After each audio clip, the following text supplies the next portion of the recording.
बिस्मिल्लाहिर्रहमानिर्रहीम। ये example number 3.1 है, फर्स्ट ईयर फिज़िक्स। ठीक है, पेज नंबर बुक का पेज 60 है। सही है जी। अब आप देखें, कहते हैं as the traffic light turns green, a car starts from rest with a constant acceleration of 4 meters per second square. At the same time, a motorcyclist traveling with a constant speed of 36 kilometers per hour overtakes and passes the car. Find how far beyond the starting point will the car overtake the motorcyclist. Number B, what will be the speed of the car at the time when it overtakes the motorcyclist. बहरहाल मैं आपको सवाल का theme बता देता हूँ, फिर सवाल जैसे भी आएगा आप सवाल को आसानी से हल कर सकते हैं। कहते हैं कि एक ट्रैफिक सिग्नल है, ये मैं आपके सामने एक ट्रैफिक सिग्नल बना रहा हूँ। आपने देखा होगा इस ट्रैफिक सिग्नल में सबसे ऊपर वाला ग्रीन होता है, दरमियान वाला येलो होता है और सबसे आखिर वाला नीचे वाला तकरीबन कुछ रेड कलर का होता है।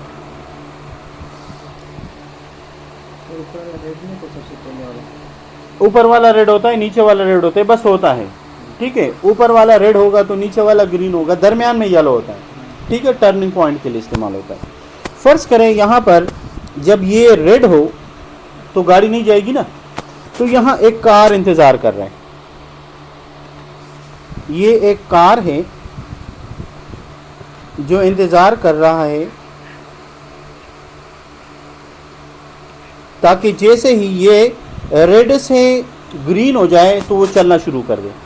अब बताएं मुझे, इस वक्त जब ये रुका हुआ है तो इनिशियल वेलोसिटी इसकी कितनी है?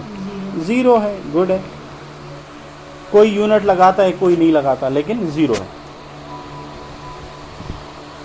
इसके बाद होता ये है कि जैसे ही ये ग्रीन होता है, इसने तो चलना शुरू करना ही है। इस दौरान एक मोटरसाइकिल वाला बहुत तेजी के साथ, यानी एक ख़ास एवरेज स्पीड से, जो कि है 36 किलोमीटर पर आवर से इधर से गुजर जाता है। होता क्या है, ये तो रुका हुआ है ना, मोटरसाइकिल वाला यहाँ इंतज़ार कर रहा होता है, यानी स्पीड स्लो करके कि यार जैसे ये टर्न हो जाए तो मैं चला जाऊँ, मुझे रुकना नहीं पड़े। ऐसे ही हमेशा होता है, हम भी ऐसे ही करते हैं। पहले से देखते हैं कि यार देखो अभी ये जल्दी चेंज हो जाए ताकि मुझे रुकना नहीं पड़े। इसी वजह से जैसे वो यहाँ पहुँचा, वो चेंज हुआ, तो वो इसी स्पीड से पहले से आ रहा था और वो इसी से आगे की तरफ निकल गया। ये 0 से स्टार्ट लेके एक्सेलरेशन ए 4 मीटर पर सेकंड स्क्वायर से आगे की तरफ रवाना हो जाता है। अब वो आपसे सवाल करना चाह रहे हैं कि भाई देखो मुझे ये बताओ कि ये मोटरसाइकिल वाला तो आगे चला गया ना, ये कार कितनी टाइम बाद इसको ओवरटेक करेगा, और जब ये इसको ओवरटेक करेगा, फर्ज करें मोटरसाइकिल वाला यहाँ पहुँचता है तो कार वाला इसको ओवरटेक करता है।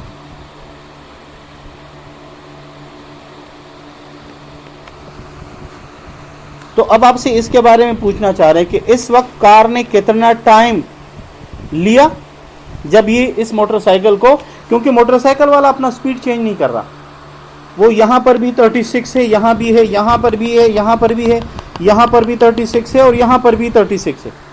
लेकिन ये तो अपना स्पीड चेंज करेगा, 0 से स्टार्ट लिया तो तेज़ होगा। तो ये फ़र्ज़ करें मैं कहता हूँ कि ये यहाँ पर एक दूसरे को ओवरटेक करते हैं, यानी ये है वो फासला जिस पर ये ओवरटेक करता है। अब ये बताओ, यहाँ से लेकर यहाँ तक, यहाँ से लेकर यहाँ तक बराबर फासला तो है, यानी जब ये कार इस मोटरसाइकिल को ओवरटेक करेगा तो स्टार्टिंग पॉइंट से, ये स्टार्टिंग पॉइंट है, इससे इन दोनों का बराबर फासला होगा। अब वो सवाल करता है ये बताओ कितना टाइम लिया और जब ये ओवरटेक करेगा तो कितना डिस्टेंस था। और इस वक्त इस कार की फाइनल वेलोसिटी कितनी है, ये उसने आपसे सवाल किया। बात बिल्कुल समझ में आई। तो एक चीज़ जो मैं यहाँ पर बनाऊंगा, एक तो मैं दो डेटा बनाऊंगा, एक कार के लिए बनाऊंगा, एक मोटरसाइकिल के लिए बनाऊंगा। बुक के एक्सरसाइज में ये बस पे इस्तेमाल हुआ है, मोटरसाइकिल की जगह, बाइक की जगह उन्होंने बस का वो नाम यूज़ किया है, लेकिन एग्जाम्पल में मोटरसाइकिल। तो मैं दो डेटा बनाऊंगा, दोनों डेटा आप ज़रा ध्यान से देखें और इसको हल करने की कोशिश करें। देखिए, सबसे पहले हमने कहा डेटा फॉर बस, सॉरी फॉर कार। कार के लिए डेटा बनाऊंगा तो कार का इनिशियल वेलोसिटी कितनी है, 0। कार की एक्सेलरेशन बताएं, कार ने कितना डिस्टेंस कवर कर दिया, मुझे नहीं पता, s। कितना टाइम लिया, मुझे नहीं पता, कोई t। अब मैं मोटरसाइकिल वाले के लिए data for motorcycle, for bike. Bike का हमें सिर्फ एक चीज मालूम है, और वो है वो एवरेज स्पीड से जो 36 किलोमीटर पर आवर से मूव कर रहा है। अब आप इसको मीटर पर सेकंड में भी चेंज करेंगे। क्यों चेंज करेंगे? क्योंकि ये एक्सेलरेशन दोनों को सेम सिस्टम में चलाना है, इसको भी और इसको भी। ओके, अगर मैं इसको चेंज करूंगा तो 36 को मैं 1000 से मल्टीप्लाई करता हूं, ये मीटर बन जाएगा, और 3600 से डिवाइड करूंगा तो ये सेकंड में तब्दील हो जाएगा।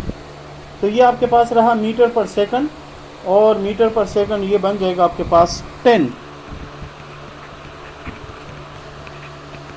ये 10 मीटर पर सेकंड। यहां से लेकर यहां तक इसने कितना डिस्टेंस कवर कर दिया, मुझे नहीं पता, पर इतना पता है कोई s डिस्टेंस है। यहां से लेकर यहां तक उसने कितना टाइम लिया, मुझे नहीं पता, पर मुझे पता है कोई टाइम t है। ये डेटा बन गया। अब जरा देखिए, बिल्कुल आराम से, आसानी से आप समझ जाएंगे। अब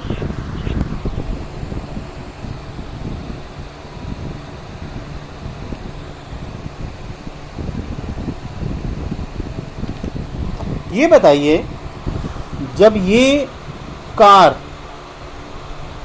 इस मोटरसाइकिल को ओवरटेक करता है तो क्या इसका जो डिस्टेंस है वो बराबर है मोटरसाइकिल वाले के डिस्टेंस का?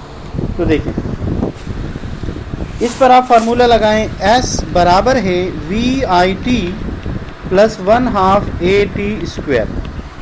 इसके लिए फार्मूला लगाएं, s बराबर V इंटू टी, एवरेज का फार्मूला लगाएं।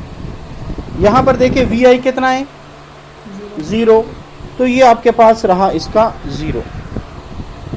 ये है distance for the car and this is distance for the bike. तो मुझे बताएं कार का डिस्टेंस कितना हुआ, 1/2। एक्सेलरेशन बताइए, टाइम मुझे मालूम ही नहीं है, टाइम तो मालूम नहीं है। एक्सेलरेशन की जगह मैंने 4 लगाया, तो ये इसके साथ कैंसिल हुआ, क्या बना, 2। कार ने कितना डिस्टेंस कवर कर दिया, 2 × t²। टाइम कितना है मुझे नहीं पता, आपको भी नहीं पता। इधर आए जरा, एवरेज कितना है, 10 × t मुझे नहीं मालूम। अब आप देखें, ये दो इक्वेशन है, इन दोनों को कंपेयर करना पड़ेगा। क्यों? इसलिए कि जब कार इस मोटरसाइकिल को ओवरटेक करेगा तो कार और मोटरसाइकिल की जो स्पीड, जो डिस्टेंस कवर्ड है, वो बराबर होगी। तो मैं लिखूंगा when the car overtakes the bike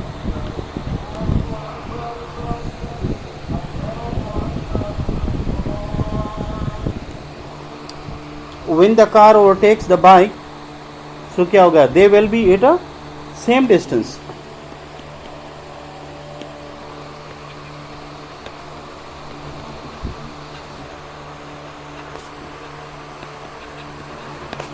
so we can say distance of the car equals to distance of the bike। Clear होगी बात? अब जब दोनों को मैं कंपेयर करूंगा तो देखें क्या मिलेगा।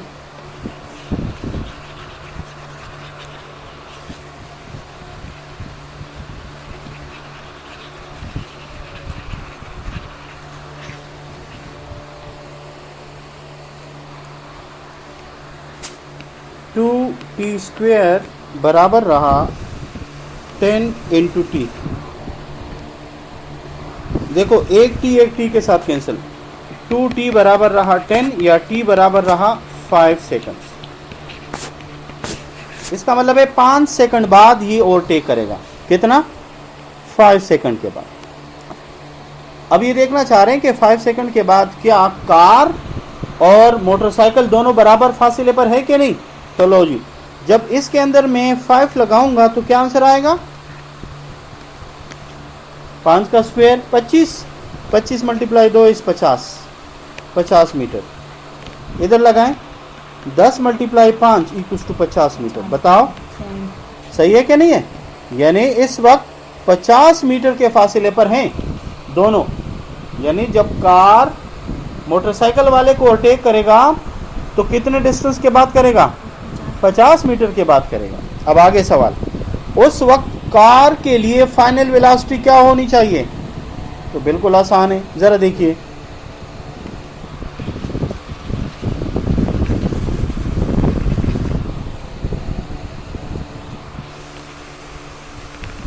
फाइनल वेलोसिटी या स्पीड